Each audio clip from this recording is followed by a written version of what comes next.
تو حدیث میں آتا ہے کہ اسلام کا بنیاد، اسلام کی ستون یہ 5 ارکان ہیں۔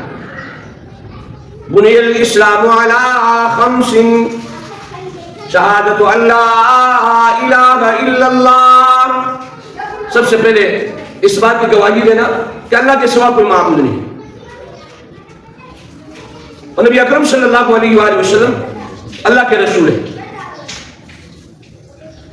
وَإِقَامِ الصَّلَاةِ، نماز قائم کرنا، وَإِيتَاءِ الزَّكَاةِ، زکوٰۃ دینا، وَصَوْمُ رَمَضَانَ، رمضان مبارک کے روزے رکھنا،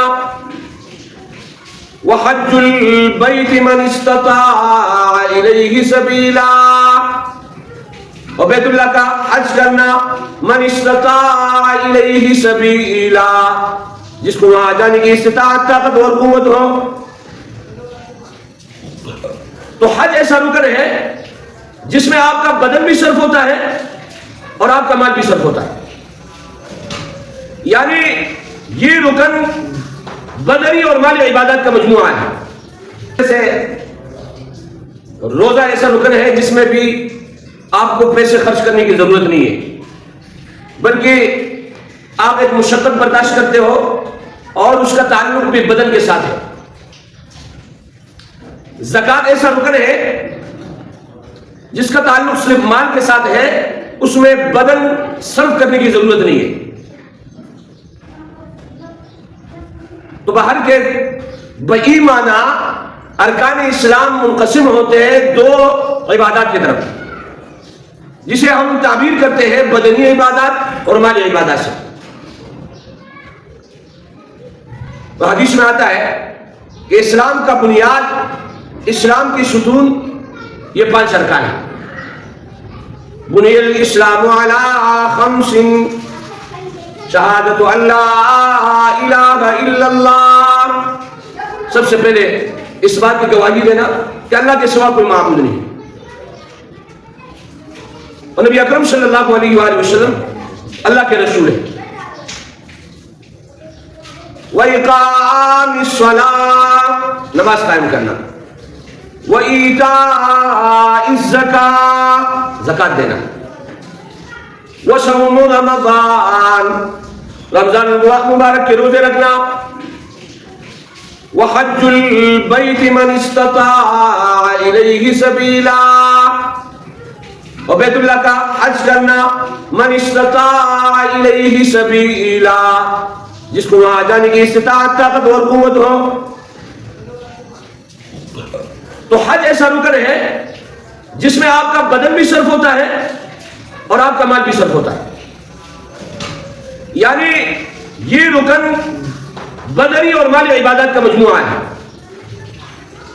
اگر نفس الامر میں دیکھا جائے تو ارکان اسلام میں سے جو رکن ہے اقام الصلاۃ، یہ معراج کو اللہ رب العزت نے نبی اکرم صلی اللہ علیہ وآلہ وسلم کو تحفہ دیا، اور اس کے بعد پھر رمضان ہے،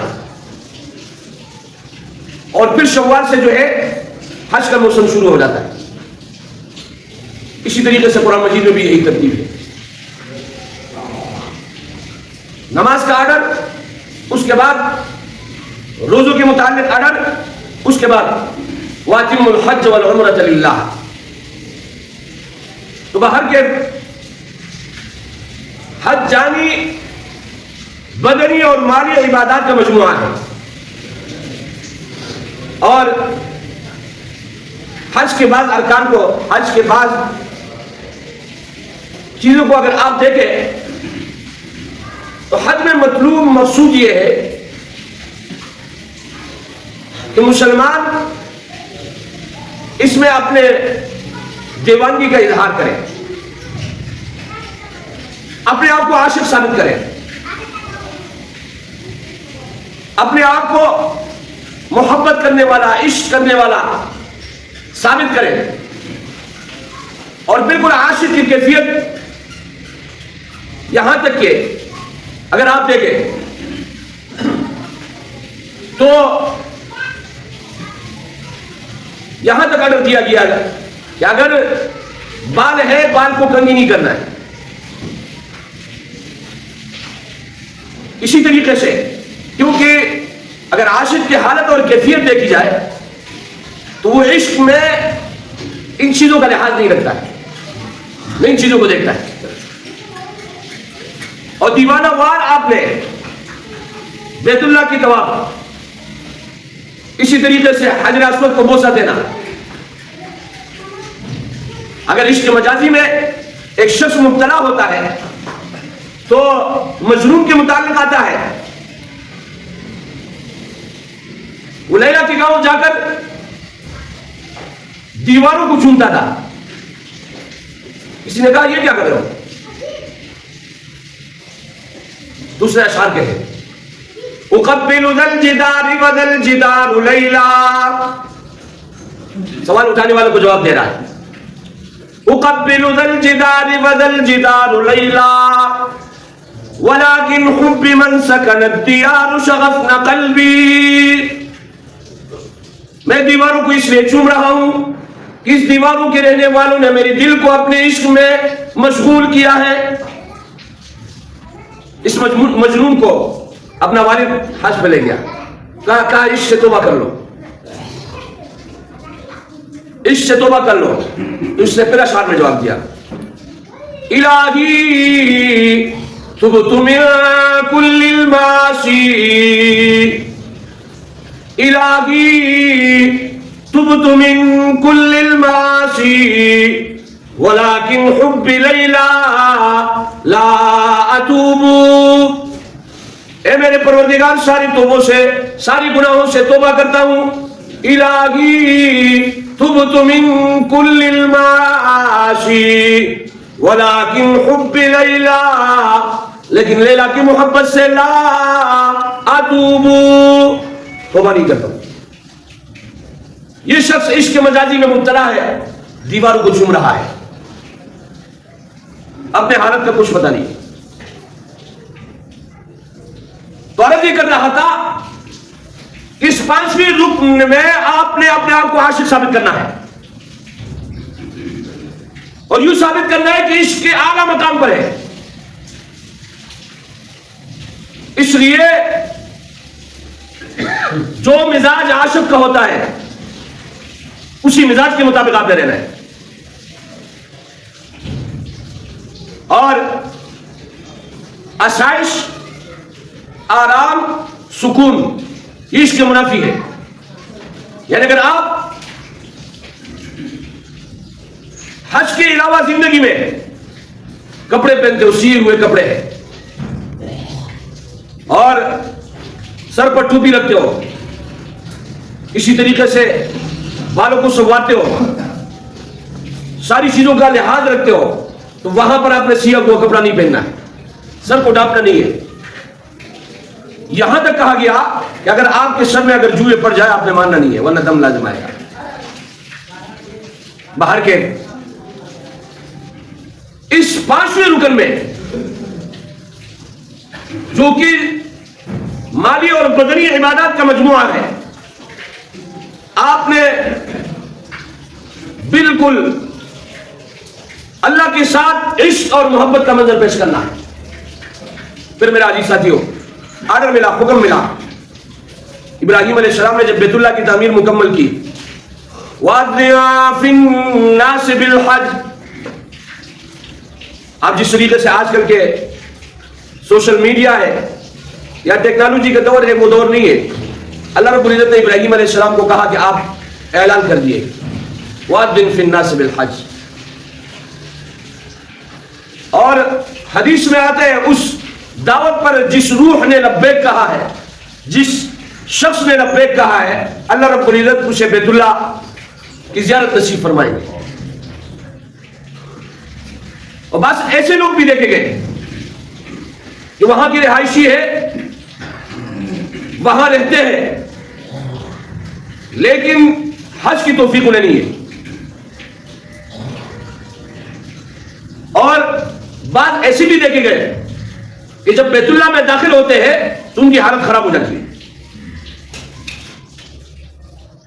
تو عرض یہ کر رہا ہوں کہ اللہ کے گھر جانا اللہ رب العزت کی طرف سے بلاوا آ جائے, اللہ کی طرف سے توفیق مل جائے, وہی جا سکتے ہیں.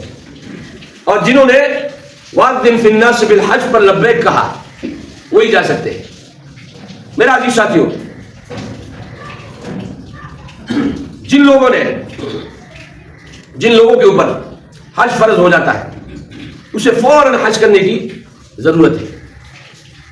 اور یہ مواقع عمر میں بار بار نصیب نہیں ہوتے.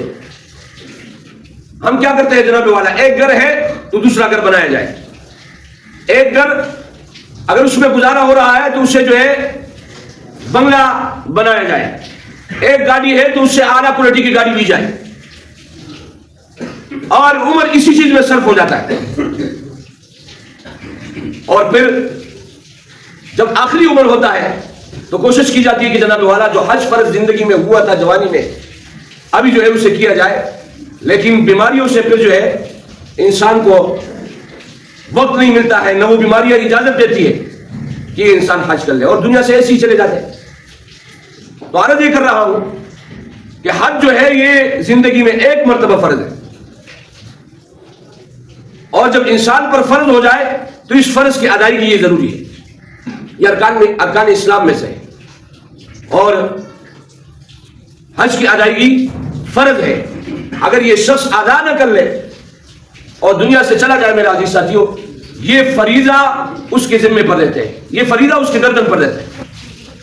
لہذا حج کے لیے کیا ہے کہ جب آپ کے پاس بیت اللہ جانے کے لیے وسائل ہو, بیت اللہ جانے کے لیے وسائل ہو اور زاد راہ ہو, تو ایسی صورت میں میرا عزیز ساتھیوں حج فرض ہو جاتا ہے.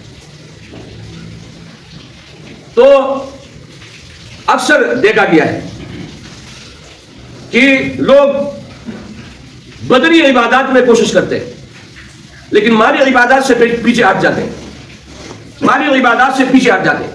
معاشرے میں دو قسم کے لوگ دیکھے گئے. ایک قسم کے لوگ بدنی عبادات کو توجہ دیتے ہیں اور بدنی عبادات میں سب سے آگے بڑھتے ہیں. مثلا یہ مقولہ آپ لوگوں نے سنا ہوگا, رمضان جانے تو پٹھان جانے, یعنی یہ بدنی عبادت ہے. اور نماز میں نے اس لوگوں کو بھی دیکھا ہے کہ سودی کاروبار کرتے ہیں, سود میں مبتلا ہے, لیکن صف اول میں سب سے پہلے کھڑا ہوتا ہے. تو بدنی عبادات میں تو اس اعتبار سے ایک معاشرہ جو کہ ہمارا ہے, جس سے ہمارا تعلق ہے, الحمدللہ سب سے آگے ہے. لیکن مالی عبادات میں حج فرض ہو جائے تو کوئی مسئلہ نہیں.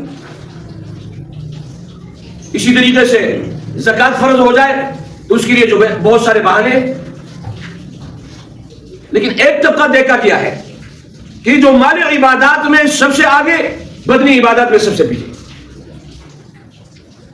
زکوٰۃ میں سب سے آگے, حج کی ادائیگی, عمرے کی ادائیگی میں سب سے آگے. لیکن دوسری طرف نہ نماز کی طرف آتے ہیں نہ روزوں کی طرف آتے ہیں. حالانکہ یہ سارے ارکان جو ہے, چاہے نماز ہو, روزہ ہو, زکوٰۃ ہو, حج ہو, یہ مسلمان کے لیے ضروری, لازمی اور فرض ہے. ایسا نہیں کہ دو عبادات کو کیا جائے دو کو چھوڑا جائے, دو پر عمل کیا جائے دو کو رد کیا جائے. تو بنیاد اسلام علی خمس, اسلام کی مثال ایک خیمے کے مطابق جو ہے بیان کی گئی ہے. اس خیمے کا بنیادی ستون جو ہے وہ 5 ہے. بنیاد اسلام علی خمس, شہادت اللہ الہ الا اللہ, اس بات کی گواہی دینا کہ اللہ کے سوا کوئی معبود نہیں ہے اور محمد صلی اللہ علیہ وآلہ وسلم اللہ کے رسول ہے. وہ اقام الصلاۃ, نماز قائم کرنا, وہ ایتاء الزکاۃ, زکات دینا, وہ صوم رمضان, رمضان مبارک کے روزے رکھنا, وہ حج البیت من استطاع الیہ سبیلا, اگر اللہ طاقت اور استطاعت دے تو پھر اس صورت میں حج کے لیے جانا. یہ 5 ارکان ہے, اسی کے اوپر جو ہے اسلام کی بنیاد ہے.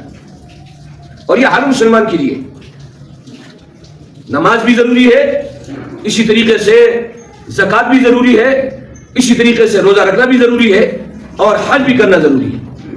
اور پہلا رکن شہادت اللہ الہ الا اللہ، اس بات کی گواہی دینا اللہ کے سوا کوئی معبود نہیں۔ تو میرے عزیز ساتھیوں،